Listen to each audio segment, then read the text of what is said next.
Нямаше нужда да ме глезите. Вижте, не съм по-различен от другите чувствителни 19 годишни, които вадят по 20 милиона на филм и го понасват с Coldplay. Знаеш ли кой друг е чувствителен и надежден? Ние велик режисьор Морган. Бъртрам, престани! Не спирай! И също така много харесва бавачки.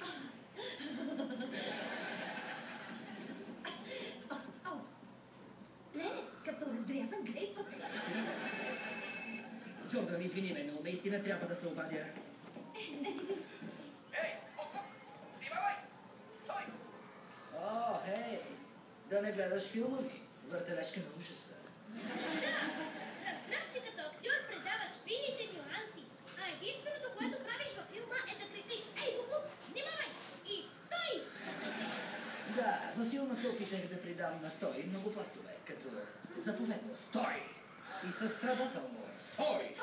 И отчаяно, но цинично стоп!